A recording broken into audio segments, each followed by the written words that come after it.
ଆସିଛି କଟକ ଜିଲ୍ଲା ବାଙ୍କି ବ୍ଲକ ଅନ୍ତର୍ଗତ ଭେଡ଼ା ରାମଚନ୍ଦ୍ରପୁରର ଶବର ସାହି ଛକ। ଯେଉଁ ଛକ ଉପରେ ବିଗତ 2 ଦିନ ତଳେ ଗୋଟେ ଘଟଣା ଘଟିଥିଲା। କ'ଣ ଘଟିଥିଲା ନା ଗୋଟେ 50 ବର୍ଷ 45ରୁ 50 ବର୍ଷ ଭିତରେ ଜଣେ ମହିଳାକୁ ମାଡ଼ ମାରି ସୁନା ଚେନ୍ ଲୁଟ୍ କରିଥିବା ଘଟଣାଟା ଶୁଣିବାକୁ ପାଇଲୁ। ଦେଖିବା ଆମେ ପଚାରି ବୁଝିବା ପ୍ରକୃତ ଘଟଣା କ'ଣ ଘଟିଛି। ପ୍ରଧାନ ଘର ହେଉଛି ପାଥପୁର, ପୋଷ୍ଟ ପଥରପଡ଼ା, ଭାୟା ବାଙ୍କି। କ'ଣ ହେଇଥିଲା ଆପଣଙ୍କ ସାଙ୍ଗରେ ଯେଉଁ ଅଭିଯୋଗ କରିଛନ୍ତି ଥାନା ବାଙ୍କି ଥାନାରେ? ମୁଁ ସ୍ୱାମୀଙ୍କ ସହିତ ଯାଇଥିଲି ବାଙ୍କି ଯାଇଥିଲି ମାର୍କେଟିଂ କରିବାକୁ କିଛି ସୁନା ଜିନିଷ କିଣିବା ପାଇଁ। ଆଉ ସୁନା ଜିନିଷ କିଣିକି ଆସିଲା ବେଳେ 30 ଗ୍ରାମ ଗୋଟେ ଚେନ୍ ପିନ୍ଧିଥିଲି। ମୋତେ ବାଟରୁ ଛଡ଼େଇକି ମୁଥ ମାରିକି ମୋ ପୁଅ ପଟେଇକି ଦୁର୍ଗାପୁର ସହର ସାଇଡ଼ରେ ନେଇ ଗଲେ। ସେ କେତେ ଜଣ ଆସିଥିଲେ? ସେ 2 ଜଣ ଆସିଥିଲେ ଧଳା ସ୍କୁଟିରେ। ଭେଡ଼ା ଛକଠୁ ଆମକୁ ମୁଁ କହୁଛି ଯେ ମୋ ସ୍ୱାମୀଙ୍କୁ ଯେ ଆମକୁ ସେ ଫଲୋ କରୁଛନ୍ତି। ସେ କହିଲେ ଦେଖିବା।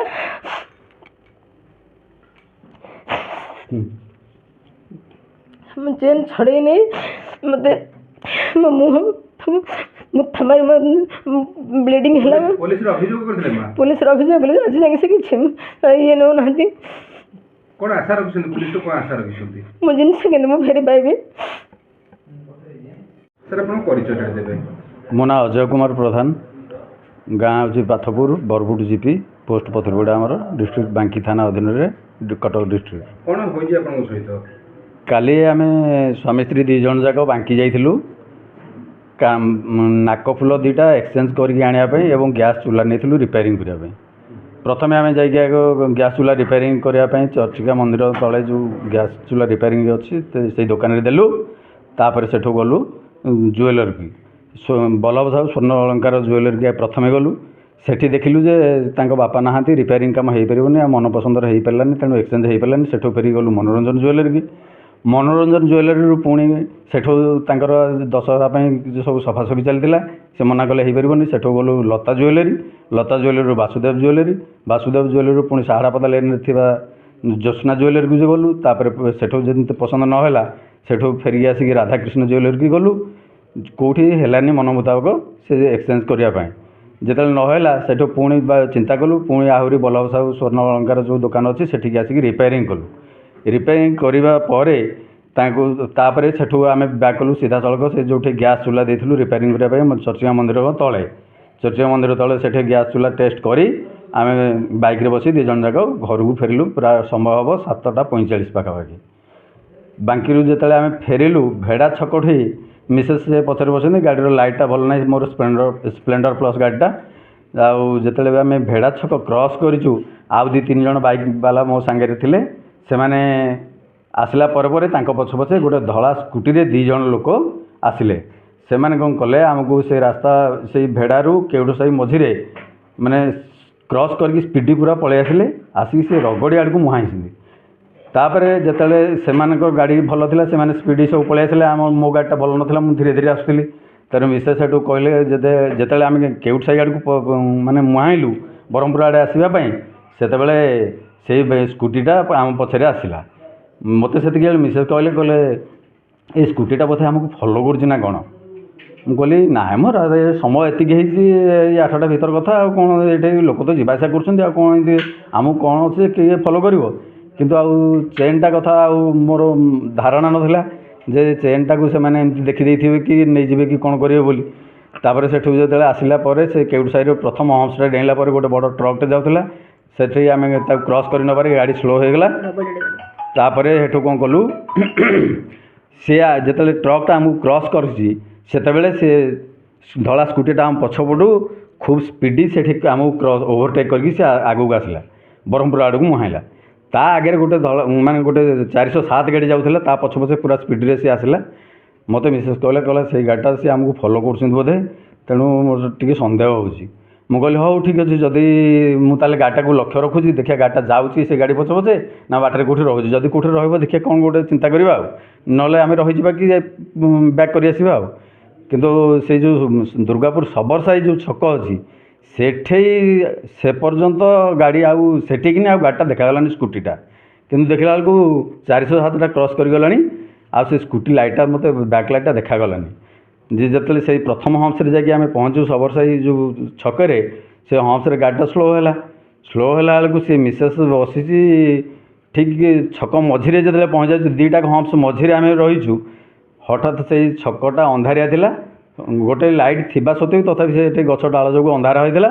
ସେ ଅନ୍ଧାର ଯୋଗୁଁ ସେଠି ଗୋଟେ ଲୋକଟା ଆସିକି ହଠାତ୍ ଗୋଟେ ମୁଥ ମାରିଦେଲା ତାଙ୍କ ମୁହଁକୁ।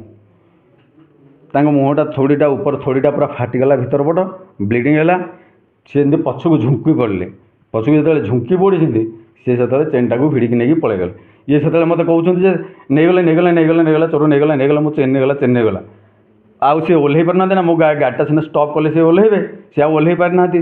ସେ ଓହ୍ଲେଇବା ଭିତରେ ସେ ଗୋଟେ ସେଇ 2-3 ସେକେଣ୍ଡ ଭିତରେ ସେମାନେ ଦୌଡ଼ିକି ପଳେଇଲେ। ସେ ଯେଉଁ ସ୍କୁଟି ବାଲା ସେଠି ଥିଲା ରୋଡ଼ ସାଇଡ଼ରେ, ସେ ଷ୍ଟାର୍ଟ କରିକି ପୁରା ସେଥିରେ ପୁରା ପବନ ବେଗରେ ପୁରା ପଳେଇଗଲେ। ପାଖାପାଖି କିଛି ଲୋକ ଥିଲେ ବୋଲି ଆପଣ ଅନୁମାନ କରିପାରୁଛନ୍ତି? ନାଇଁ, ସେଠି ସେତେବେଳେ ନଥିଲେ, କିନ୍ତୁ ଜଷ୍ଟ ଇନସିଡେଣ୍ଟଟା ଘଟିଲା ପରେ ସେ ଆଗରୁ କିନି ଗୋଟେ ବାଇକ୍ରେ ଗୋଟେ ପିଲାଟେ ଆସିଲା, ତା ଘର ହେଉଛି କେଉଟ ସାହି। ସିଏ ଆସିକି ଆମକୁ କହିଲା, ଏମିତି ତୁମେ ଆଉ ଟିକେ ଜୋରରେ ପାଟି କରିଥିଲେ ଭଲ ହେଇଥାନ୍ତା। ମୁଁ କହିଲି ଆମେ ଚିଲେଇଛୁ କିନ୍ତୁ କେହି ଶୁଣିଲେନି। ଆଉ ସେ ଆସିଲେ ଅଭିଯୋଗ କରିଛନ୍ତି? ହଁ, ଥାନାରେ। ତାପରେ ସେଠୁ ଆମର ଜଣେ ସାମ୍ବାଦିକ ସିଏ ଆସୁଥିଲେ, ପସାଣିଆର ସେ ମୃତ୍ୟୁଞ୍ଜୟ ପ୍ରଧାନ, ସିଏ ତାଙ୍କୁ କହିଲୁ ଅଟକାଇବା ପାଇଁ। ସେ ଘରକୁ ଫେରୁଥିଲେ, ସେଠୁ ଥାନାକୁ ଫୋନ୍ କଲେ। ଥାନାରୁ ସେଠୁ PCR ଆସିଲା। PCR ଆସିଲା ପରେ ସେ ଯେ ଆମକୁ ପଚରାପଚରି କଲେ କ'ଣ ହେଇଛି କ'ଣ ନାହିଁ, ସବୁ କଥା କହିଲୁ। କହିଲା ପରେ ଯଦି FIR ଦେବା କଥା ତାହେଲେ ଆସନ୍ତୁ ଥାନାକୁ ଯିବେ। ତାପରେ ଆମେ ଥାନାକୁ ଯାଇକି FIR ଦେଲୁ। କ'ଣ କହିଲେ ପୋଲିସ? ସେ କହିଲେ ଆପଣ FIR ଦିଅନ୍ତୁ, ଆମେ ଚେଷ୍ଟା କରିବୁ, ଇନଭେଷ୍ଟିଗେସନ୍ କରିବୁ, ଚେଷ୍ଟା କରିବୁ ଜିନିଷଟା ମିଳିବା ପାଇଁ। କିନ୍ତୁ କେତେ ଦୂର ମିଳିବ ନ ମିଳିବ ସେ କଥା ଆମେ କହିପାରୁନୁ। କେତେ ଭରସା ଅଛି ଆପଣଙ୍କର ପୋଲିସ ଉପରେ? ପୋଲିସ ଉପରେ କ'ଣ ଭରସା ରହିବ? ୟା ପୂର୍ବରୁ ତ ସେମିତି ଗୋଟେ ଘଟଣା ସେଇ ରୋଡ଼ରେ ଘଟିଥିଲା। ମାନେ ସେଇ ଭେଡ଼ା ରାମଚନ୍ଦ୍ରପୁର ଯେଉଁ ପୂର୍ବତନ ସରପଞ୍ଚ ଥିଲେ, ତାଙ୍କଠାରୁ ତାଙ୍କ ମିସେସ୍ଙ୍କ ଠାରୁ ଏମିତି ଧକ୍କା ମାରିକି ମାନେ ଗୋଟେ ସ୍ପ୍ରେ କରିକି ତାଙ୍କ ମୁହଁରୁ ପୁରା ନେଇଗଲେ, ତାଙ୍କ ବେକରୁ ପୁରା ଗୋଟେ ଛଡ଼େଇକି ଗୋଟେ ଚେନ୍ ନେଇକି ପଳେଇଗଲେ। ତାଙ୍କର ଅବଶ୍ୟ ଟଙ୍କାଟା ସେଭ୍ ହେଇଗଲା, ଗାଡ଼ି ଡିକିରେ କିନି ସେଇଟା ଥିଲା ବୋଲି ସେ ଗାଡ଼ି ଡିକି ପାଖରେ ଥିଲେ। ତାଙ୍କର ଗାଁ ପାଖାପାଖି ମାନେ କେତେ 200-300 ମିଟର ଦୂରରେ ମାତ୍ର। ତେଣୁ କ'ଣ ମାନେ ଭରସା ଏଥିରେ କରିହେବ? ମାନେ କିଛି ବି ଆମେ ବୁଝିପାରୁନୁ। ଯଦି ପ୍ରଶାସନ ଯଦି ଏଥିପାଇଁ ଯଦି ଟିକେ ତତ୍ପର ହୁଅନ୍ତା ତାହେଲେ ଭଲ ହୁଅନ୍ତା। କାରଣ ଜନସାଧାରଣଙ୍କର ଏଇଟା ହେଉଛି ଆମର ସବୁଦିନିଆ ଯିବା ଆସିବା ରାସ୍ତା। ଯଦି ଏଇଭଳି ଅବ୍ୟବସ୍ଥା ହେବ ତାହେଲେ ଲୋକମାନେ ଆଉ ତ କେହି ଯିବେନି, ସେ ଭୟ କରିବେ ଘରୁ ବାହାରିବା ପାଇଁ, ଯିବେନି ସେ ରୋଡ଼ରେ। ଆପଣଙ୍କ ପରିଚୟଟା ଦେବେ? ମୋ ନାଁ ବିରଞ୍ଜ କୁମାର ସେଠୀ, ଅନ୍ଧାରୁଆ, ବାଙ୍କି, କଟକ। କ'ଣ ହୋଇଛି କାଲିର ଘଟଣା? କାଲି ଆଜ୍ଞା ସନ୍ଧ୍ୟା 7ଟା ସମୟ, ଯେଉଁଟାକି ରାତି ବହୁତ ହେଇନି, ଜଣେ ଲେଡ଼ିଜ୍ ତାଙ୍କ ସ୍ୱାମୀ ସହିତ ବାଙ୍କିରୁ ତାଙ୍କର ସଉଦା ସାରି ଯେତେବେଳେ ଘରକୁ ଫେରୁଥିଲେ, ସେହି ସମୟରେ 2 ଜଣ ଦୁର୍ବୃତ୍ତ ସ୍କୁଟିରେ ଆସି ତାଙ୍କୁ ଭେଡ଼ାଠୁ ବ୍ରହ୍ମପୁର ରାସ୍ତାରେ ତାଙ୍କୁ ଗାଡ଼ି ଆଗରେ ତାଙ୍କର ଅଟକାଇକି ତାଙ୍କ ମୁହଁକୁ ମୁଥି ମାରି ଜଣେ ଲେଡ଼ିଜ୍ଙ୍କ ଠାରୁ ସୁନା ଚେନ୍ ଲୁଟି ନେଲେ। ଆଜ୍ଞା ବାରମ୍ବାର ପ୍ରଶାସନ ଜାଣିଲା ପରେ ବି ଦୀର୍ଘ ମାନେ ଏଇଟା 6 ମାସ 8 ମାସ ହେଲା ବାରମ୍ବାର ସେଇ ଭେଡ଼ାଠୁ କୁରୁମ ଭିତରେ ଚୋରି ହେଉଛି ଏବଂ ବ୍ରହ୍ମପୁର ଭିତରେ ଚୋରି ହେଉଛି। ପ୍ରଶାସନ ଜାଣୁଛି ସେ ଏରିଆଟା ମାନେ ଅନ୍ଧାର ଏରିଆ, ସେଠୁ ଭେଡ଼ାଠୁ ବି କୁରୁମ ଅନ୍ଧାର ଏରିଆ। ପୋଲିସ କି ବାରମ୍ବାର କହିଲା ପରେ ପୋଲିସ କହୁଛି ଆମେ PCR ରାତିରେ ଆମେ ଡ୍ୟୁଟି କରୁଛୁ, କିନ୍ତୁ ଆଜ୍ଞା ମିଛ କଥା। ବାରମ୍ବାର ଯଦି ଏଇ ଘଟଣା ହେଉଛି, ପୋଲିସ ଯଦି ସବୁବେଳେ ଡ୍ୟୁଟି କରୁଛି, ତାହେଲେ ଏଭଳିଆ ଘଟଣା ହେଉଛି କାହିଁକି? ସରକାର କହୁଛି ଯେ ଆମେମାନେ ହେଉଛି ଲୋକ ସରକାର। ଲୋକ ସରକାର ଅର୍ଥ ସନ୍ଧ୍ୟା ସମୟରେ ଝିଅ ବୋହୂମାନେ ଘରୁ ବାହାରକୁ ବାହାରି ପାରିବେନି। ତାମାନେ ଆମର ନୀତିଦିନିଆ ବ୍ୟବହାର ହେଉଛି ବାଙ୍କି, ଯେହେତୁ ଆମ ଏରିଆର ପାଖାପାଖି ଗୋଟେ ବଜାର ଅଛି, ଆମେ ବାଙ୍କି ତ ନିହାତି ଯିବାକୁ ପଡ଼ୁଛି। ତେଣୁ ଆମ ମା' ଭଉଣୀମାନେ ଯଦି ବାଙ୍କିକି ଯାଇକି ସନ୍ଧ୍ୟା ସମୟରେ ଘରକୁ ଫେରିବା ଭିତରେ ଏଭଳିଆ କାଣ୍ଡ ଘଟୁଛି, ତାହେଲେ ପ୍ରଶାସନ ବାଙ୍କିରେ କ'ଣ କରୁଛି? ଆମେ କାଲିଠୁ ଲିଖିତ ଆକାରରେ ବି ଆମେ ଯାଇକି ପୋଲିସ IASଙ୍କୁ ସାର୍ଙ୍କୁ ଆମେ ଲିଖିତ ଅଭିଯୋଗ ଦେଇଥିଲୁ। IAS ସାର୍ ମଧ୍ୟ ଆମକୁ କହିଛନ୍ତି ଯେ ଏହା ତଦାରଖ କରି ଆମକୁ ନିଶ୍ଚିନ୍ତ ସୁପରିଚାଳନା ଦେବେ। ତେଣୁ ଆମେ ଚୋରି ହେଇଥିବା ଅନୁମାନକ ମୂଲ୍ୟ କେତେ? ଆଜ୍ଞା ଯେଉଁ ସ୍ତ୍ରୀ ଲୋକଙ୍କର ଚୋରି ହେଇଛି, ସେ କହୁଛନ୍ତି ତାଙ୍କର ଗୋଟେ 30 ଗ୍ରାମର ସୁନା ଚେନ୍ ଥିଲା, ମିନିମମ୍ ସେ 3 ଲକ୍ଷରୁ 4 ଲକ୍ଷ ଟଙ୍କା ହେବ। ସେଇଟା ମ୍ୟାଟର ନୁହଁ, ପଇସାଟା ମ୍ୟାଟର ନୁହଁ, ଗୋଟେ ଜୀବନ ଆଜ୍ଞା ଚାଲିଯାଇଥାନ୍ତା କାଲି। ତେଣୁ ପ୍ରଶାସନକୁ ଆମେ ଅନୁରୋଧ କରୁଛୁ, ସେ ବାଙ୍କିରୁ ବ୍ରହ୍ମପୁରା ଦେଇ ଯେଉଁ ରୋଡ଼ ଯାଇଛି ଏବଂ ବାଙ୍କିରୁ ବୈଦେଶ୍ୱର ଯେଉଁ ରୋଡ଼ ଯାଇଛି, ତାହା ବାରମ୍ବାର ସନ୍ଧ୍ୟା ସମୟରେ ଏଇଭଳିଆ ଦୁର୍ଘଟଣା ଘଟୁଛି। ପୋଲିସ ବାରମ୍ବାର ଜାଣିଲା ପରେ ପୋଲିସ କ'ଣ କରୁଛି ବାଙ୍କିରେ?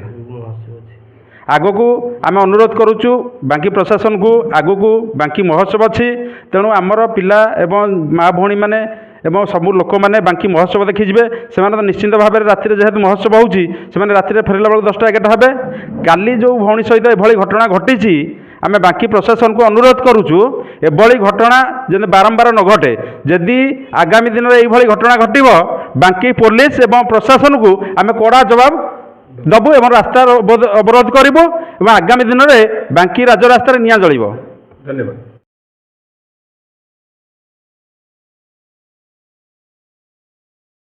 ଶୁଣିଲେ ତ ସେ ମହିଳା ଜଣକ କ'ଣ କହିଲେ ଏବଂ ଆଉ ଜଣେ ସମାଜସେବୀ ଏବଂ ସେ ମହିଳା ତାଙ୍କ ରମାମଣି ପ୍ରଧାନ ତାଙ୍କର ସ୍ୱାମୀ ମଧ୍ୟ କହିଲେ ଯେ ବାଙ୍କି ଯାଇଥିଲେ ମାର୍କେଟରୁ କିଛି ପୁରୁଣା ସୁନା ଜିନିଷକୁ ବଦଳି କରି ନୂତନ ସୁନା ଜିନିଷଟେ କିଣିକି ଆଣିବା ପାଇଁ। ସେସବୁ ଜିନିଷ ତ ଠିକ୍ କଥା ଏବଂ ବାଙ୍କିରେ ଆଉ ଅନ୍ୟାନ୍ୟ କିଛି କିଛି କାମ ଥିଲା ଯାହାକି ସବୁ କାର୍ଯ୍ୟକ୍ରମ ସାରି ଘରକୁ ଫେରୁଥିଲେ। ବୋଧ ହାରାହାରି 7ଟା ସମୟ ଭିତରେ ବାଙ୍କି ବଜାରରୁ ଯେତେବେଳେ ପାସ୍ କରିବା ସମୟରେ ଆମର ଯିଏ ରମାମଣି ପ୍ରଧାନ ଯାହାଠୁ ଚୋରି ହେଇଛି ସିଏ ବର୍ତ୍ତମାନ ଦେଖିଲେ ଯେ 2 ଜଣ ବ୍ୟକ୍ତି ଗୋଟେ ଧଳା ସ୍କୁଟିରେ ଫଲୋ କରିକି ଆସୁଛନ୍ତି। ତଥାପି ମଧ୍ୟ ସେ ତାଙ୍କ ସ୍ୱାମୀକି କହିଲେ ଯେ 2 ଜଣଙ୍କ ସ୍କୁଟିରେ କ'ଣ ହେଠୁ ଫଲୋ କରି କରି ବାଙ୍କିରୁ ଆସିଲେଣି ଭେଡ଼ା ଛକ ଯାକେ, ଭେଡ଼ା ଛକରୁ ଆସିଲେଣି ଦୁର୍ଗାପୁର ଛକ ଯାକେ ଏବଂ ରଗଡ଼ି ରାସ୍ତାରେ ଗଲେ ଫେର ରିଟର୍ନ ଆସିଲେ। ତାଙ୍କ ସ୍ୱାମୀ କହିଲା ସେ କୁଆଡ଼େ ଯାଉଥିବେ କୁଆଡ଼େ ଆସୁଥିବେ କ'ଣ ହେଇଥିବ। ଠିକ୍ ଆସିକି ଯେତେବେଳେ ରାମଚନ୍ଦ୍ରପୁରର ଯେଉଁ ଶବର ସାହି ଛକ ଠେଇ ତାଙ୍କର ଆଗରୁ ଗୋଟେ ଲୋକ ସେଟିଂ ହେଇକି ଥିଲା ଏବଂ ଆଉ ଯେଉଁ 2 ଜଣ ଆସୁଥିଲେ ସେ ବୋଧେ ଫୋନ୍ରେ ସେଟିଂ କରିଛନ୍ତି ବା କଥାବାର୍ତ୍ତା ହେଇଛନ୍ତି ଯେ କେହି ଅଛନ୍ତି କି ନାହାନ୍ତି, କେହି ନଥିବାର ଅବସ୍ଥା ସୁଯୋଗ ନେଇ ସେ ଲେଡ଼ିଜ୍ ବା ମହିଳା ରମାମଣି ପ୍ରଧାନଙ୍କ ମୁହଁକୁ ଏକ ମୁଠ ମାରି ସୁନା ଚେନ୍ଟି ଲୁଟିକି ନେଇଗଲେ।